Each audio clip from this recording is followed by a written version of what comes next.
Estimados participantes, el tema de esta presentación es bacterias por todas partes.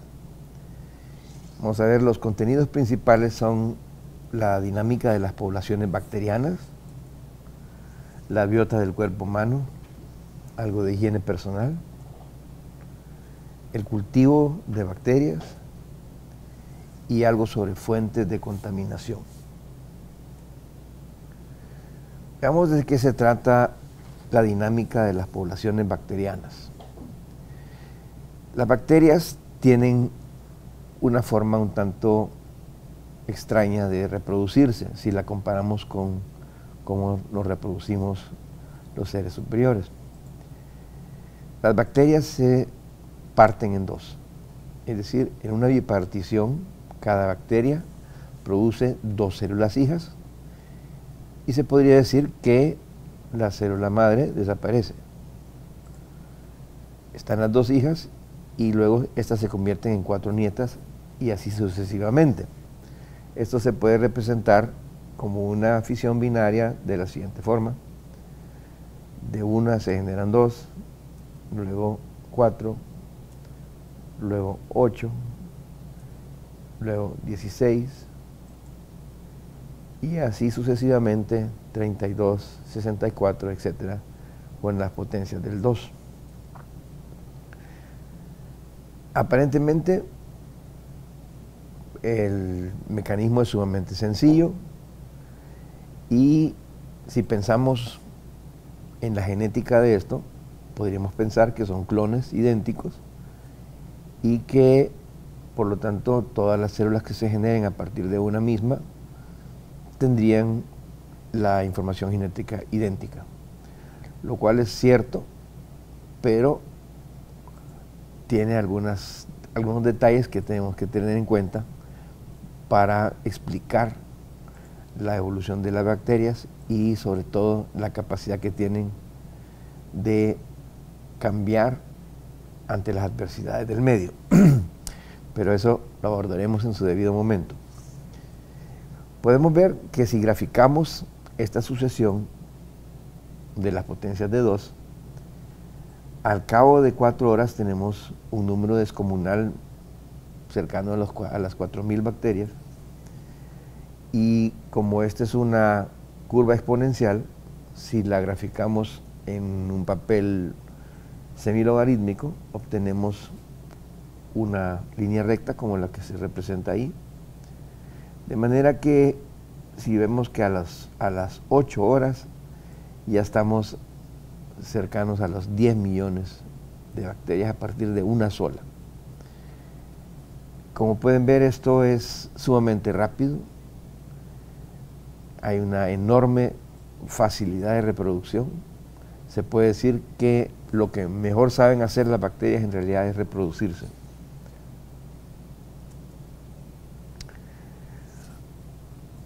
Con base a ese conocimiento fundamental sobre la reproducción de las bacterias y considerando que una bacteria hace justamente eso cuando tiene condiciones adecuadas, suficiente alimento, temperatura, humedad, y la reproducción puede ocurrir en 20 minutos, es decir, que tendríamos lo que anteriormente hemos expresado en la gráfica semilogarítmica.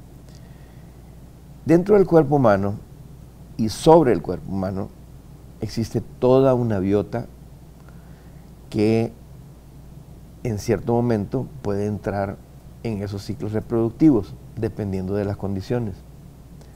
En otras palabras, somos una fuente de bacterias ambulante, tal como lo son muchos otros seres vivos.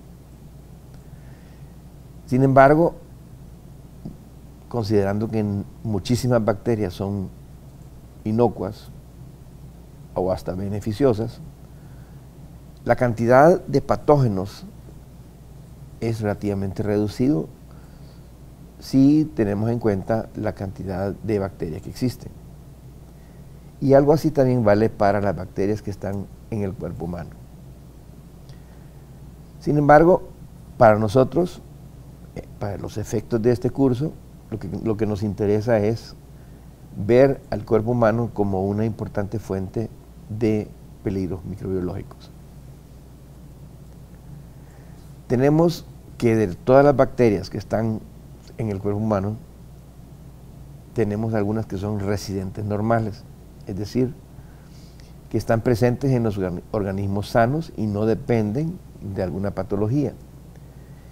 Y las que ocasionalmente tenemos por alguna enfermedad que padecemos, alguna enfermedad que se nos ha acercado, digamos así, que tal vez todavía no nos ha causado algún efecto. Estas últimas, que son oportunistas, que están a la expectativa de un descenso de nuestra capacidad inmunológica, solamente se encuentran cuando existe realmente una condición de enfermedad manifiesta. La mayoría de las bacterias de la biota humana son inofensivas. En este cuadro se representan las fuentes de las bacterias y el tipo de medio que ellas buscan, y pueden ver ustedes, según el cuadro, según el color del cuadrito que han puesto, tenemos entre cejo, pliegue nasal, el esternón, aquí le llaman manubrio, la espalda, el pliegue retroarticular, son zonas sebáceas, es decir, que son zonas altas en grasa, tienen su propia biota, mientras que las zonas húmedas como la axila, la fosa cubital, el pliegue inguinal, el pliegue del glúteo y la fosa poplitea, donde hay más acumulación de sudor, tendrá otro tipo de biota, y en las zonas secas otro distinto. Y abajo hay una serie de bacterias, tenemos actinobacterias, tenemos una serie de nombres que pueden ver ustedes ahí, no los voy a leer todos, sin embargo por allá abajo pueden ver que están los estafilococos. Los estafilococos sí tienen importancia para la inocuidad de alimentos, y vamos a regresar sobre ese tema, aunque ya vimos algo sobre el estafilococo en el tema anterior, pero nos va a seguir este tema del estafilococo hasta el final, de donde ustedes quieran llegar con el estudio de la inocuidad de alimentos. Nos van a interesar ahora las bacterias que están en nariz, boca, garganta e intestino. ¿Por qué? Porque ahí tenemos el mayor potencial de bacterias patógenas.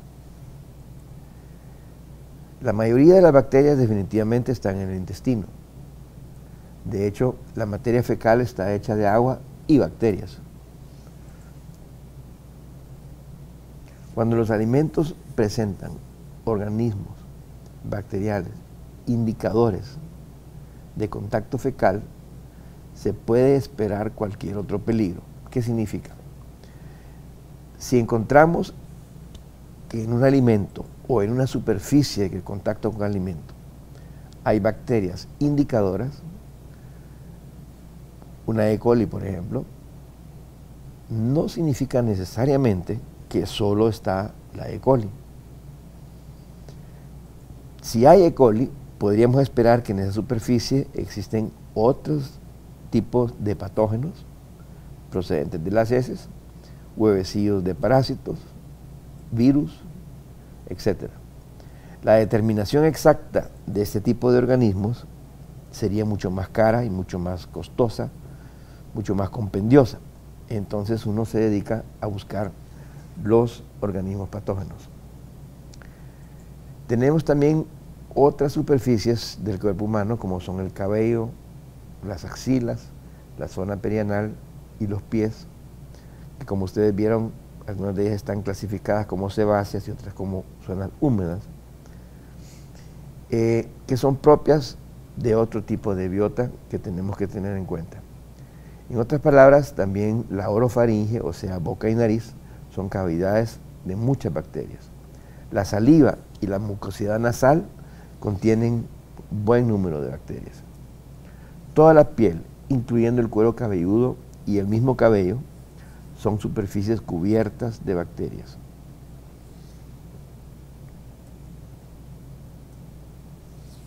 Lógicamente, el baño diario es esencial para disminuir esa biota y mantenerla a raya, como podríamos decir. Sin embargo, eso no significa que durante el día estamos recuperando bacterias y volviéndolas a cultivar sobre nuestro cuerpo. No existe un manipulador libre de gérmenes, no existe eso.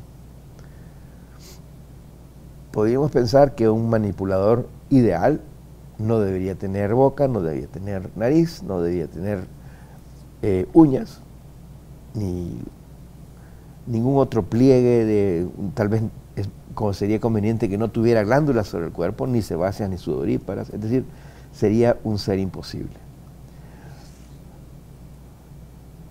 El manipulador ideal no lo podemos imaginar dentro del concepto del ser humano.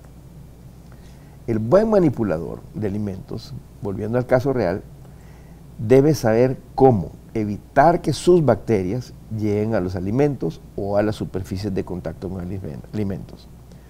Basta con que él sepa hacer eso para convertirse en un buen manipulador.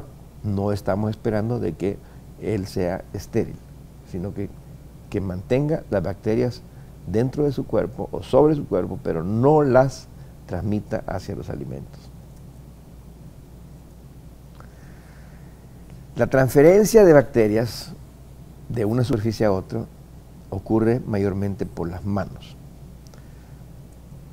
Las manos son unas herramientas maravillosas, pero son las mismas manos que ocupamos para comer, para asearnos, para tocar objetos, para saludar a las personas y para, lógicamente, preparar nuestros alimentos. De eso se deduce que el lavado de manos adecuado es esencial para la manipulación de alimentos en una forma higiénica e inocua. Y todos los métodos que podemos encontrar coinciden en que primero hay que mojarse las manos, luego aplicar una cantidad razonable de jabón líquido, restregarse las manos por al menos 20 segundos, enjuagar bajo el chorro, secarse y luego complementar el tratamiento con la aplicación de un desinfectante. Decimos que hay algunos pasos que podrían parecer obvios, pero es muy bueno puntualizarlos. Uno de ellos es el hecho de mojarse las manos. El contacto entre el jabón se hace mucho más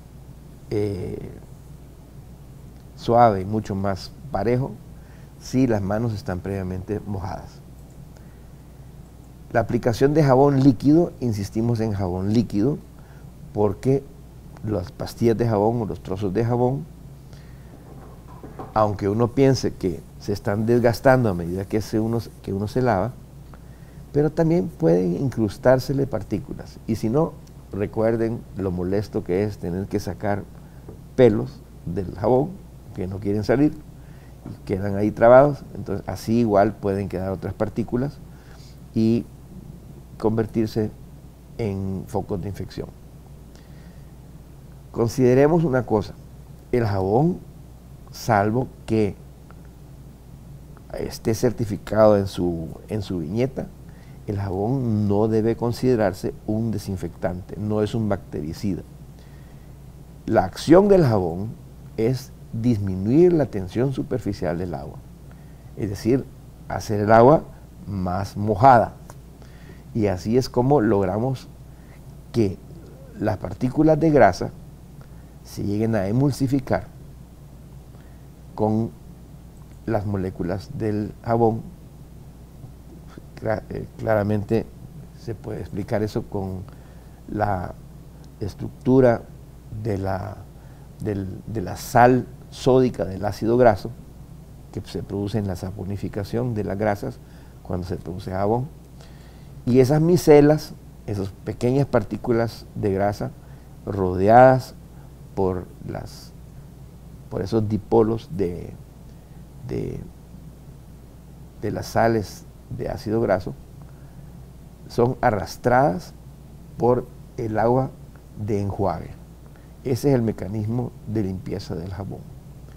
No vamos a considerar la acción desinfectante del jabón, únicamente el arrastre a través del agua de enjuague, luego la operación de secado, que es esencial para que mantengamos la condición higiénica de las manos. Una mano mojada fácilmente se recontamina mucho más que una mano seca.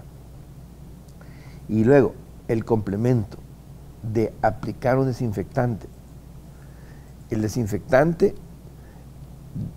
le podría dar fin a aquellas bacterias que han quedado en forma residual sobre la mano limpia. Eso es en teoría lo que debería ocurrir en un buen lavado de manos.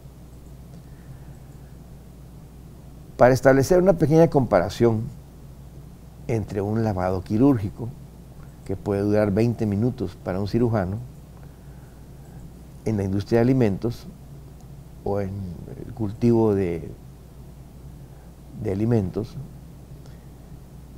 no podemos darnos el lujo de lavarnos las manos por 20 minutos, es imposible. Pero podemos lograr una buena higienización a través de un lavado de 20 segundos, suficiente para los fines que se persiguen en la actividad de alimentos.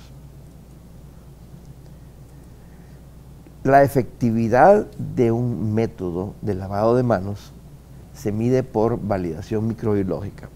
¿Por qué he puesto esa frase ahí? Esto se debe a que muchas veces unos critican a otros sobre su procedimiento de lavado de manos. A alguien le parece que uno es excesivo o es muy poco, o le falta un paso, o debía hacer otra cosa, o debía de restregarse de esta forma o de la otra. La última palabra, decía Louis Pasteur, la tendrá la bacteria. Tomémosle la palabra. ¿Qué hay que hacer para saber si un lavado de manos realmente funciona? Una prueba microbiológica, un hisopado, y ahí vamos a saber si el método realmente funciona o tiene algo que corregirse. La intensidad del lavado va a depender del grado de ensuciamiento. Mientras más sucias están las manos, mayor intensidad debería de aplicarse a la hora de un lavado. Podríamos evaluar qué tan sucia está una mano, no hace falta, pero podemos hacer una regla general. El doble lavado se justifica cuando se ingresa o se reingresa desde el exterior de la planta o del recinto de preparación de alimentos, o la persona viene del servicio sanitario. En ambos casos, tanto del exterior como del servicio sanitario, la persona deberá considerar que viene contaminado y, por qué no decirlo, trae residuos fecales. Aunque haya ido al baño solamente a lavarse las manos o verse en el espejo, pero ha entrado en un recinto potencialmente contaminado. Igual debe ocurrir cuando sale de las instalaciones y llega a lugares donde no hay control sobre las superficies que está tocando. Debe considerarse fecalmente contaminado, si se puede decir así. Y ahí es donde se justifica el doble lavado. Ahora vamos a ver un poco sobre el cultivo de microorganismos. En este curso conviene tener algún conocimiento sobre el cultivo de microorganismos, porque tarde o temprano la persona involucrada en la inocuidad de alimentos tendrá que hablar con las personas que hacen los análisis o que toman las muestras o que traen los resultados, y tendrá que interpretar cómo se han llevado a cabo los ensayos microbiológicos y probablemente recomendar que se mejoren, repitan o se hagan de alguna otra forma. Y para ello tenemos que conocer algunos detalles sobre el cultivo de microorganismos. Desde que se conocen los microorganismos se ha tratado de hacerlos visibles. Les decía yo que es muy difícil que las personas crean en algo que no miran, que no lo pueden ver. Entonces el hecho de hacer visibles los microorganismos ayuda a la comprensión no solamente de los mismos microorganismos, sino que también de las acciones que se toman para el control de los mismos. Hacer visibles los microorganismos y cuantificarlos. Pero no se trata solamente de buscar el microorganismo y ponerlo debajo de un microscopio y ver cómo es. Desgraciadamente, lo que vemos al microscopio es una imagen bastante pobre de lo que es el microorganismo. El microscopio óptico, para ver una bacteria en detalle, le falta mucho. Claro, es mejor poderlas ver, poder ver un punto que se mueve o que no se mueve o que reacciona ante un estímulo, que no ver nada. Sin embargo, no tiene tanta utilidad en la microbiología como se podía esperar. Su aporte es importante, pero un tanto limitado. Es mucho más profundo y mucho más distintivo cómo se manifiestan las bacterias cuando son cultivadas. Y a la hora de cultivarlas, no solamente se hacen visibles, sino que también se vuelven cuantificables y expresan algunas características que las hacen vulnerables a que conozcamos sobre los métodos de control. Hacer crecer microorganismos en medios preparados para esos fines ha sido un paso muy importante para la identificación, la diferenciación y el aislamiento de las mismas bacterias. Louis Pasteur trabajó con medios líquidos. Los medios líquidos cultivan perfectamente los microorganismos, pero no tienen las ventajas de los medios sólidos. Es un tanto compendioso cuantificar el crecimiento de los microorganismos en medios líquidos. Robert Koch incluyó rodajas de papa. No todos los microorganismos se cultivan sobre rodajas de papa, pero algunos perfectamente se alimentan del almidón de la papa, y se puede decir que las rodajas de papa fueron los primeros medios sólidos. Luego vino el cultivo en cajas de Petri, con medios solidificados con agar. El agar es un polisacárido que se extraía de las algas y tenía más que todo fines de cuajar alimentos, es decir, hacer alimentos gelatinizados. Y por una coincidencia de una ama de casa, esposa de uno de los asistentes de Robert Koch, fue que el polisacárido ese fue a dar a las cajas de Petri y se convirtió en la base, que hoy en día todavía lo sigue siendo, de todos los cultivos de bacterias en medio sólido. Todos los agares, como se llaman ahora los medios, con un contenido de agar superior al 1% se consideran sólidos, y los que tienen menos del 1% se van a considerar líquidos. Ahí pueden ver ustedes una caja de Petri con bacterias cultivadas, y como pueden ver, de cada uno de esos puntos, esa colonia se formó de una bacteria. Y la gran capacidad que tienen de reproducirse nos ayuda a que de una sola bacteria se forme cada una de las colonias, y de esa manera poder cuantificarlas. Cada célula bacteriana se desarrolla en una colonia que se convierte en un punto o círculo de forma y textura característicos de su especie. Hay colonias con borde, hay colonias lisas, hay colonias arrugadas de un color, de otro color, van cambiando de color, de textura a medida que envejecen, y todas esas características nos dicen algo sobre la identidad de la bacteria. Los medios de cultivo son muy variados y el cultivo de microorganismos consiste en obtenerlos suspendidos en una dilución apropiada para que a partir de cada célula se desarrolle una colonia cuya forma, color y textura resulten característicos. Muchísimos investigadores han trabajado sobre medios de cultivo y han descubierto, digamos, las preferencias de cada bacteria, y así se ha podido establecer toda una metodología para diferenciar bacterias. Las ventajas de los medios de cultivo y las diferentes técnicas desarrolladas son extremadamente variadas y hay compendios enteros sobre la preparación de medios de cultivo. Continuando con los medios de cultivo, tenemos que, dependiendo de los nutrientes específicos que contenga el medio de cultivo, así crecerán determinados organismos que metabolicen esos nutrientes específicos. De esa manera, existen algunos nutrientes especiales para determinados microorganismos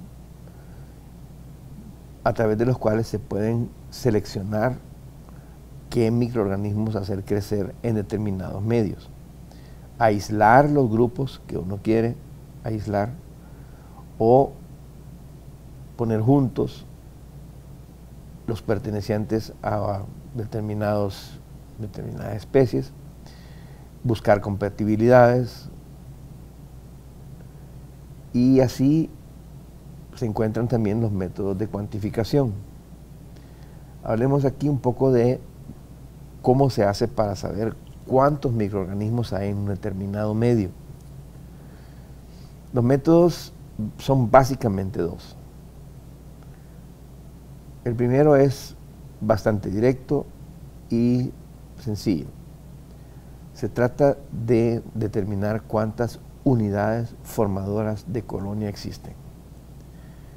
Decimos que una bacteria es una unidad formadora de colonia si está viva, si está en capacidad de reproducirse. Podemos decir que una bacteria está viva si se puede reproducir. Si no se puede reproducir, es lo mismo que esté muerta, porque eso es lo que las bacterias hacen, es reproducirse. Así es que para los términos de la microbiología, toda aquella bacteria que es capaz de generar una colonia se puede contar. Cuando nosotros tenemos un medio del que hemos tomado una muestra, donde hay una determinada cantidad de bacterias presentes, y la transferimos a un medio semisólido, como es el agar, y logramos hacer una dispersión homogénea a través de ese medio, vamos a suponer que las bacterias se han separado entre sí, han tomado diferentes lugares dentro de la placa de agar, y que por lo tanto cada una va a crecer en forma aislada formando su colonia. Si la densidad de bacterias que tuviéramos en la muestra fuera demasiado grande, tendríamos de repente que las colonias se juntan desde muy pequeñas y sería difícil diferenciarlas, y poco a poco toda la placa se nos llena y no habría una facilidad de contar las colonias. Significa que la muestra tenía demasiadas bacterias y que necesitábamos hacer una dilución previa a cultivar la muestra. Pero normalmente, cuando todo va bien, cada punto, cada colonia indica que se originó a partir de una bacteria, y por lo tanto se pueden contar cuántas colonias hay en la placa, y conociendo cuánto material se puso, se puede deducir cuántas unidades formadoras de colonia hay por mililitro, por gramo, por la unidad que fuera del material recogido en la muestra. Nuevamente tenemos que puntualizar que esto se basa en que cada bacteria viable formará una colonia que se podrá contar como un punto o un círculo visible en la placa.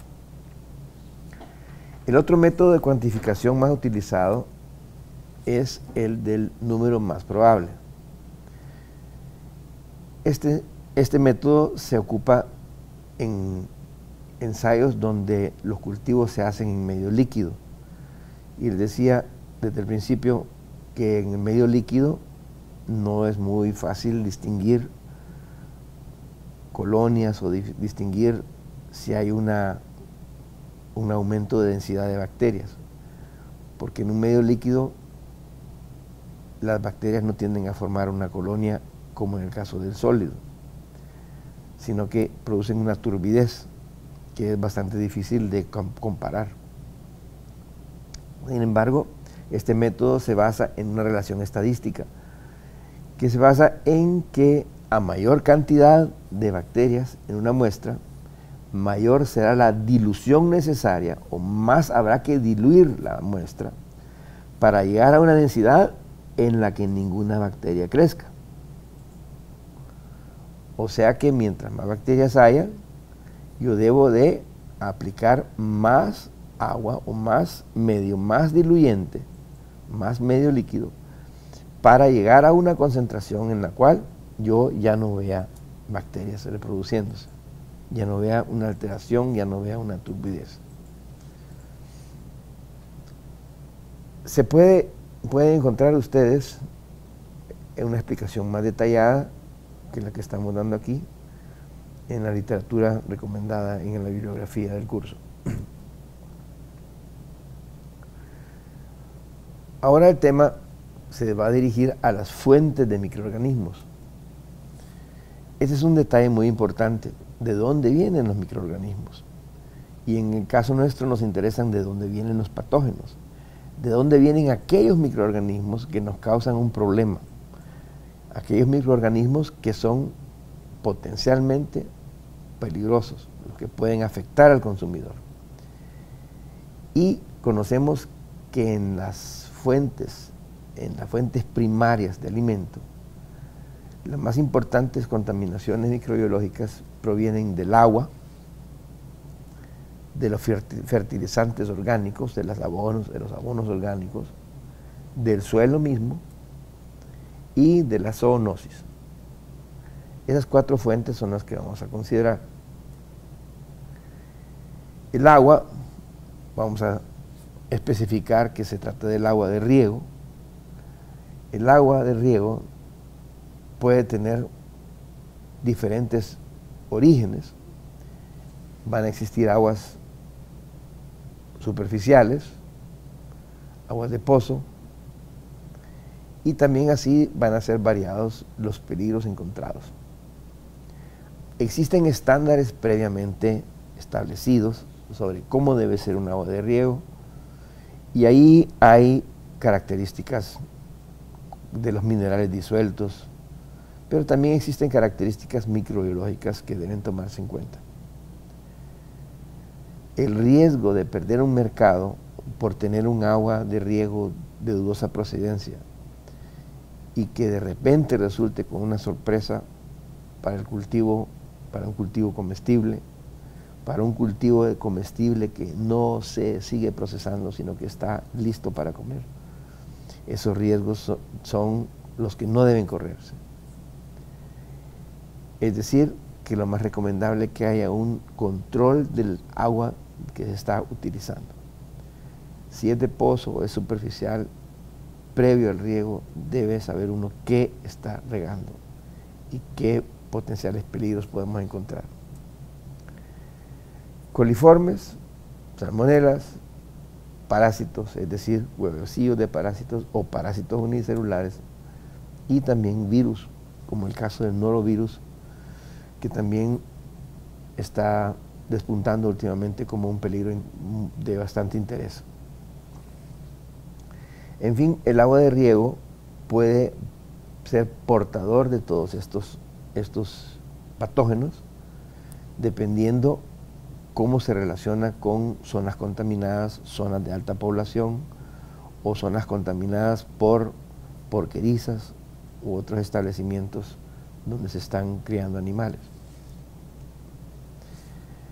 El fertilizante orgánico es un fenómeno un tanto, no digamos novedoso, pero sí que ha despuntado como una tendencia nueva que rompe el esquema de la fertilización química. Y podríamos decir que las técnicas de compostaje y las técnicas de degradar la materia orgánica de los residuos, de los rastrojos, dependemos de una eficiencia de proceso, dependemos de un método, dependemos de técnicas, y se puede decir que el fertilizante orgánico es un fenómeno que huye de los peligros químicos, porque es una tendencia opuesta a la utilización de fertilizantes químicos. Sin embargo, en ese paso aumenta el riesgo de los peligros biológicos y, lógicamente, del cultivo de los vectores. Esto es un fenómeno que desgraciadamente tenemos que enfrentar y que debemos traducir en el cuidado de las materias primas para el compostaje, el cuidado de seleccionar correctamente los materiales, la procedencia de los materiales, el uso adecuado de, por ejemplo, la gallinaza, el uso adecuado de todos aquellos agentes que tienden a disminuir la relación carbono-nitrógeno, es decir, aumentar el denominador de nitrógeno, porque los residuos de origen fecal tienen sus biotas indicadoras y por lo tanto un potencial peligro para la inocuidad. Se supone que durante el proceso de compostaje, en esas fermentaciones hay una elevación de temperatura que debería ser suficiente, alrededor de los 60 grados, como para destruir los patógenos. Esto debe confirmarse con análisis oportunos y adecuados y estandarizar los procesos para estar seguros de tener un material seguro, un material apropiado. En la búsqueda de buenas combinaciones para establecer la relación entre la cantidad de rastrojos vegetales que aportan carbono y la cantidad de materias similares a la gallinaza, fuentes de nitrógeno, debes tenerse el cuidado de considerar los tiempos y las temperaturas necesarias para que el compostaje sea efectivo. Al considerar el suelo como una potencial fuente de contaminación, debe tenerse en cuenta, en primer lugar, qué usos anteriores ha tenido la parcela, qué posibles contaminantes podría haber. Podrían sumarse aquí contaminantes químicos por residuos. Podríamos también hablar de cómo es la permeabilidad, bueno, la profundidad del nivel freático, los cambios en la profundidad del nivel freático y cómo eso podía haber también influido sobre infiltraciones de posibles derrames de fuentes de contaminación cercanas, como pueden ser porquerizas, pueden ser establos, pueden ser descargas de aguas con contenido fecal. En fin, hay varios factores que no solamente tienen en cuenta los usos anteriores o qué se ha hecho antes con el terreno, sino que también la configuración geográfica, si queda en un valle o queda en un montículo. Todo eso va influyendo sobre la capacidad que pueda tener el suelo de conservar algunos contaminantes de importancia. Por último, tenemos la zoonosis. Las zoonosis han cobrado importancia en algunos casos donde ha habido una contaminación, sobre todo por parásitos. Se ha tratado de relacionar contaminaciones de Cryptosporidium, de algunos parásitos unicelulares, con posible entrada de animales domésticos o silvestres a los cultivos. Como pueden ver ustedes, los peligros biológicos son muy similares a los que ocurren ya o que se pueden esperar en aguas de riego contaminadas o en el caso de abonos orgánicos mal procesados. Entonces, cuando tenemos un caso de una contaminación biológica de ese tipo, hay, digamos, una gama de posibilidades entre una contaminación por zoonosis, una contaminación del agua de riego o una contaminación por fertilizantes orgánicos o la combinación de algunos de ellos. Pero no es fácil relacionar la causa y el efecto rápidamente. Posiblemente se necesite algunas investigaciones. Por eso en los casos que ha habido, y estoy recordando el caso de las frambuesas de Guatemala del 96, Texas fue donde apareció eso, en el estado de Texas, y se atribuyó, se puede decir, pero llegar a decir exactamente viene de esto y esto, requiere un trabajo bastante complicado. ¿De dónde viene una salmonela en un melón? ¿Cómo entró la salmonela a un melón? Hay condiciones de laboratorio en las que se ha logrado hacer que la salmonela atraviese las raíces y llegue hasta los frutos, pero que de eso realmente se dé en el campo, pues es bastante difícil probarlo. En fin, lo que sí es cierto que la entrada de animales al cultivo, ya sea doméstico o salvaje, para deposición de excretas en ello, pues es un factor que debería de poderse evitar. Ahí tenemos los parásitos unicelulares que acabo de mencionar. Los huevecillos de parásitos metazoos, por ejemplo, céstodos, tenias, también pueden llegar a través de esa vía a los cultivos. Y recuerden que en el caso, por ejemplo, de las tenias, lo que más se teme es al huevecillo, no al cisticerco que aparece en la carne, ¿verdad? Sino que es el huevecillo que puede llegar a producir la cisticercosis en el humano cuando ingiere el huevo. ¿Qué hemos aprendido en esta parte del curso?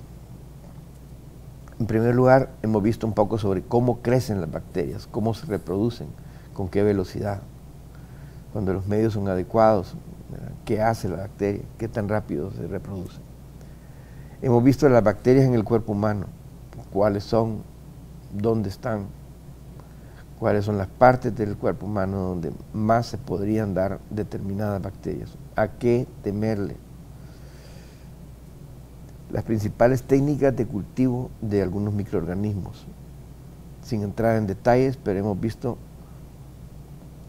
en qué se diferencian los medios de cultivo generalmente y cuáles son las técnicas más importantes para cuantificar bacterias.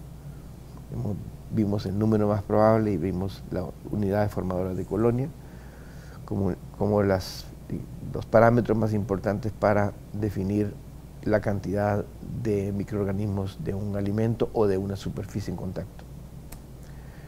Vimos algo sobre las fuentes de contaminación, de dónde puede venir la contaminación, sobre todo en la parte de la producción primaria. Hablamos de agua, suelo, zoonosis, hablamos de fertilizantes orgánicos. Les agradezco su atención y espero que hayan podido aprovechar al máximo el material. Muchas gracias.